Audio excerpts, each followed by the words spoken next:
All right, everybody. So, well, today we're going to be talking about a creator that brings me just great sorrow at the existence of. You see, when back during the Gamergate era, there was this explosion of a certain type of content. And this content was centered around the idea that any type of media that, say, included minorities of a certain group for a certain amount of time and framed them in a certain way too positively by their standard, or, had a message that was even remotely progressive or could be perceived as such, they would basically make a ton of videos complaining about every instance of something they perceived as woke in popular media, right? And this type of content really blew up with the likes of No Bullshit, but No Bullshit was really, really stupid, so he ended up going mask off a few too many times on live streams and live debates, destroyed his reputation, completely fell off, and he's literally not uploaded in years at this point. But from his influence, we have seen the rise of a bunch of other content creators, such as, well, The Quartering is a very good example of this. Geeks and Gamers is also another good example of this. But a more recent example of this phenomenon is a channel by the name of Yellow Flash 2. Now, we covered him all the way back in the day when he made a video on Doom Eternal and how it was, like, woke and SJW that Sony put out a tweet simply saying that the like a new demon type in Doom Eternal was going to be the first female demon type in Doom.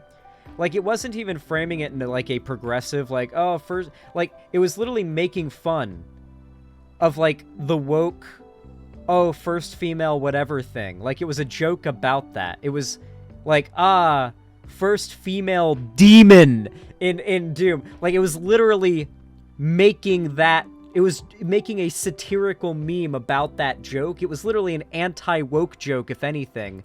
And he interpreted it as woke and made a whole video complaining about how Sony was going woke and Doom Eternal was going woke. So I covered that video back in the day. We had a good long laugh at this Yellow Flash 2 guy. But the thing is, his channel has really blown up recently. He has gotten really big. As a matter of fact, the video we're about to react to has gotten, in 2 days, over 100,000 views. And the reason for his blowing up in size on YouTube is Asmongold reacting to a few of his videos. He put out a few videos defending Asmongold when he was getting pushback during the Hogwarts Legacy boycott drama. And Asmongold reacted to the videos, because there were videos defending him on stream, and he received, I believe, tens of thousands, if not over 100,000 subs from all of that. And I think Asmongold still reacts to his videos from time to time. So it really goes to show how much a YouTube channel can benefit from reaction videos, huh? I guess that kind of supports my point in the end, huh? Anyway, he put out a video just the other day that absolutely blows my mind, at least just by the title. Super Mario Bros. Creator mocks woke Hollywood critics, says they made Nintendo big money. So, I don't know if you guys know this, but the anti-SJW, like anti-woke crowd's reaction to the new Mario movie has been very mixed. You see, these people don't have like a group chat where they organize together to decide whether or not a movie or a show is woke or not. So some of them will make videos where they claim a show is anti-woke or a movie is anti-woke, and others will say the exact opposite in their videos because they haven't gotten their messaging straight for their propaganda. So that's exactly what's happened with the Mario movie. At first, because, like, the way that Princess Peach, for example, is portrayed, and I haven't seen this movie yet, but I know she's portrayed as sort of like a girl boss character, the right lost their shit, and you saw tons of right-wingers, both on YouTube and Twitter and all that, complaining about how the Mario movie was woke. But then you also had other content creators complaining about, or not complaining, but championing it as anti-woke because it's doing well in the box office. So they really don't have their messaging straight here, and I feel like that's a little bit relevant to know going into this video here. It's only 7 minutes long because it's just being made for the ad revenue, but let's go ahead and take a look.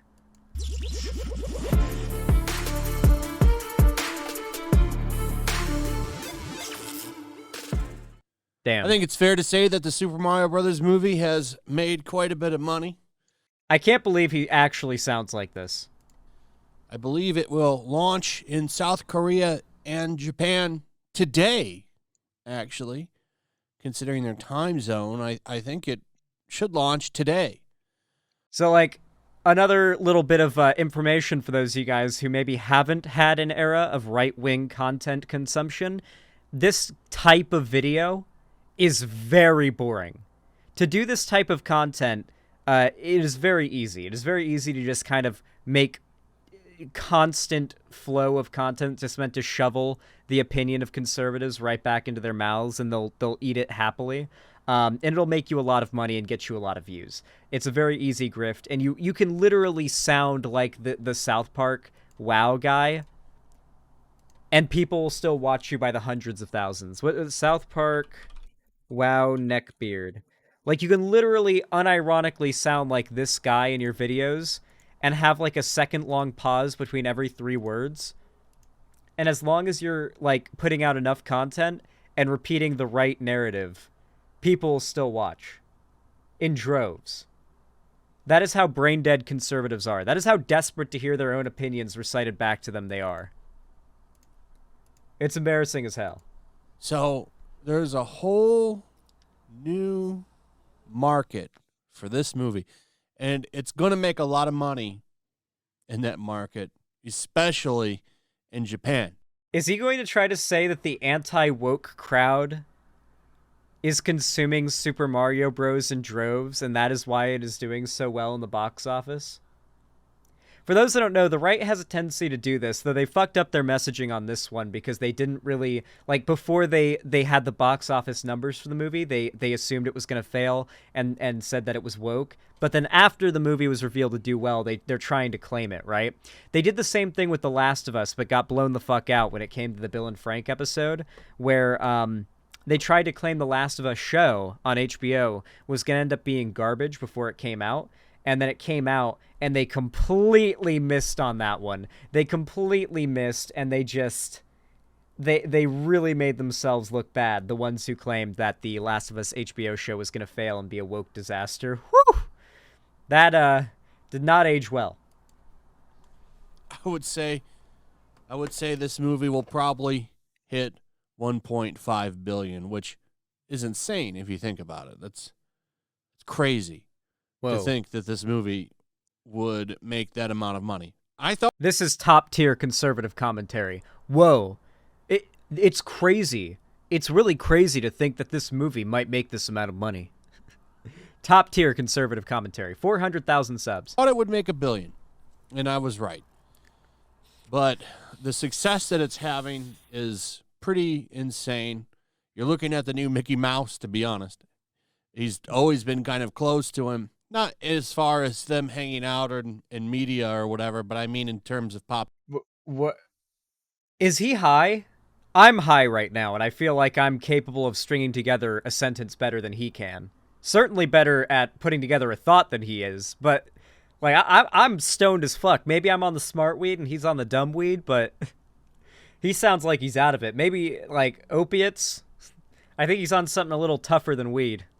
Popularity and recognition. This is bad news for Disney, of course, which is something that I enjoy. I like seeing Disney fail because they deserve it with all the dumb garbage that they've pulled over. Yeah, actually, probably drunk. He's actually probably drunk on Bud Light.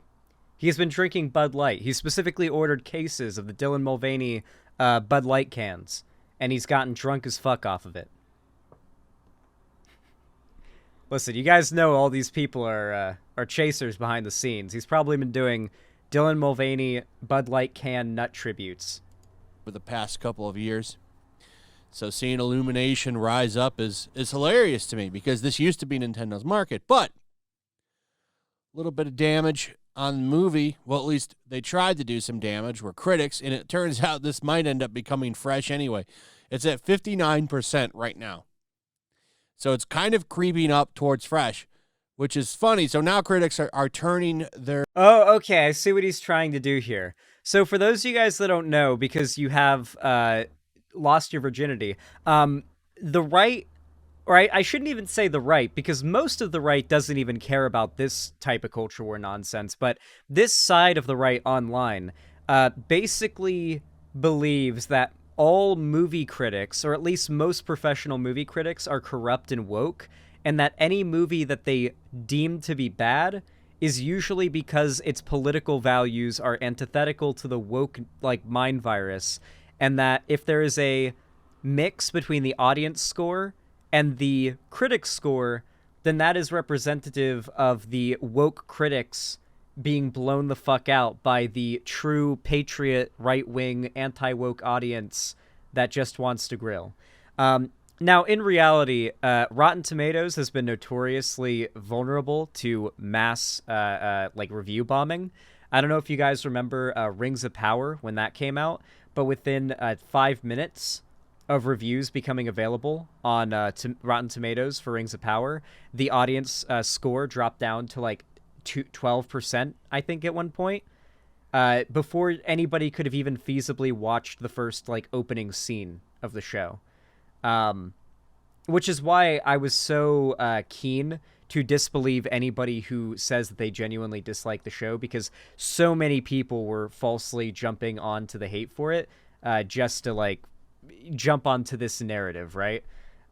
Yeah. What about the critical drinker? He's drunk and homophobic all the time. Yeah, I think critical drinker probably falls into this category. Although I know that critical drinker at least watched the Rings of Power. I know he at least hate watches the things that he's meant to complain about. What? What is this person commenting in chat? You can't hate on the right when Biden is your representative and California is your most popular leftist state. You just can't. And then a bunch of retarded emojis. I feel like when somebody types like that online, it's indicative of the fact that, like, they have undiagnosed brain damage. Like, they took a really bad bit of, like, head injury as a kid, and then, like, never went to the doctor, and it just kind of stuck with them. It had an effect. And it's just sort of them announcing it without having to say it. Anyway, that aside, basically the right believes that this is, like, indicative of some sort of huge culture war win against the woke mind virus. Their opinions around, at least new ones are coming in, changing their thoughts and opinions on it, and saying, hey, yeah, it turns out we like this movie now. We're one of you. But it wasn't always like that. In the beginning of this little run, critics were smearing the shit out of this movie. It's still rotten.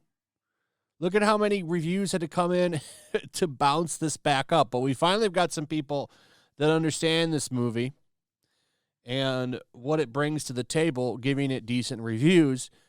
Okay, I'm sure this movie is good and all, but it always blows my mind when I watch like adult, like grown ass men talk about how a children's video game movie is like this big political culture war win for them. And like he's like talking up how much of a masterpiece this fucking children's movie is. It is funny to me. It is funny. It is objectively hilarious. And now a couple more, and it's probably going to become fresh, which I'm sure will irritate some of them. But really,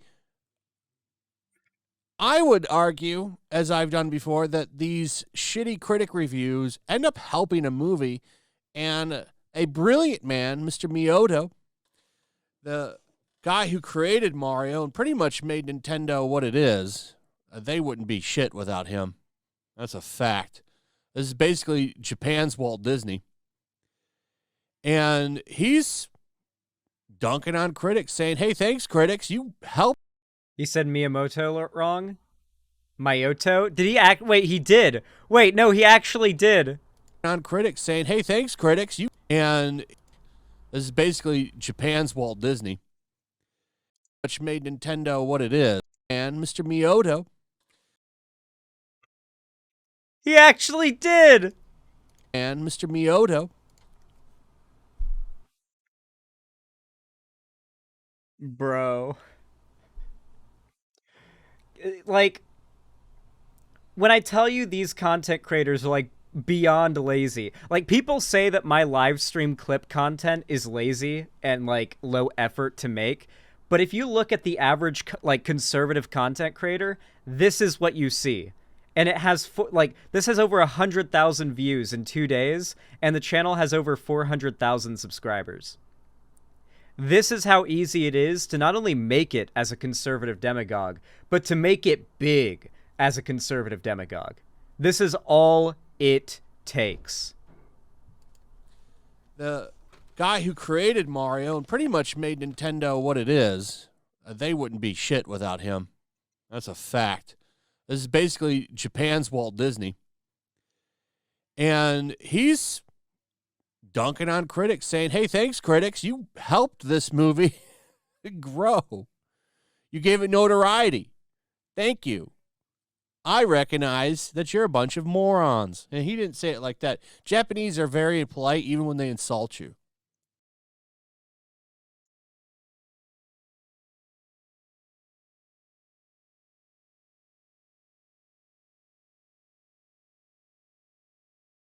Did he just say Japanese are very polite even when they insult you? I like how this guy's literally like the drunk fat racist uncle on like the recliner making YouTube videos, and his channel, like, this is just popping the fuck off. Like this is exactly what gamers are looking for as far as like entertainment. Miyamoto says negative reviews of Mario movie helped it grow. Nintendo's chief designer and Mario's father was surprised by how successful the Super Mario Brothers movie has been. He's being humble. He knew it was going to be big. Everyone knew this was going to be a big movie. So he did a little bit of an interview, and here's what he had to say. He said Miyoto again? He said Miyoto again. I didn't even notice it. He did it again? Oh my fucking god, dude. A level of expectations that this movie would also... He said Mimoto. He said Mimoto this time. He has to be drunk.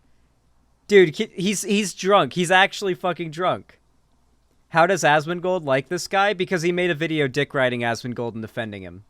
Like, Asmongold will literally, like, basically shout out and make the career of anybody who dick rides him and gets his attention if he reacts to them on stream, pretty much. Do well, said Miyamoto. But I was very surprised that it went beyond what I could have imagined when it finally came out. He attributes some of the film's box office success. I think Moto likes you. To luck, but also shouted out negative reviews, too. You need some luck to achieve this level of success for a film, explained Miyamoto. While many foreign critics... Okay, I think he actually said it kind of right this time, finally. ...have given the movie relatively low ratings, I think that also contributed to the movie's notoriety and buzz. Now, some other news coming out of this is they're of course going to make a sequel, though they didn't outright say it. I think it was Nintendo thinking beyond Mario for their movies. Basically meaning they're going to probably let all of their characters get loaned out to Illumination for movies. And what a catalog they have, by the way. Star Fox, Link. You could do a Donkey Kong movie. Is it just going to be him, like, lazily and boringly explaining all of the potential future content that could come out of it? Link isn't a franchise? Yeah, I assume he means Legend of Zelda, but yeah, I mean, yeah. This is, like, ridiculously low-effort content, like, even compared to mine, because he's doing this pre-recorded, so he can, like, edit this if he wants to, and do as many takes as he wants to, and then once he stops the record button, it's over. He can just upload it. What a racket this guy is going. You do a Kirby movie. I mean, they have so many family-friendly characters that they could pretty much start an empire of children's movies based on their IP alone. And the beautiful thing about it is not only will they make money in the theaters, this will also boost up the sales of their games because it will undoubtedly bring in new fans. Is he gonna do more culture wars? On screens go buy a game and the character in the games. Or his overalls. I'm sorry, I'm saying jeans. His overalls. Okay, so he basically just finds an excuse to stretch it to past the 6 minute mark for mid rolls at this point. Okay, cool. I love how blatantly these people are grifting. It really is embarrassing when these are the people that are representing the political ideology that you subscribe to. Imagine being a fan of this guy.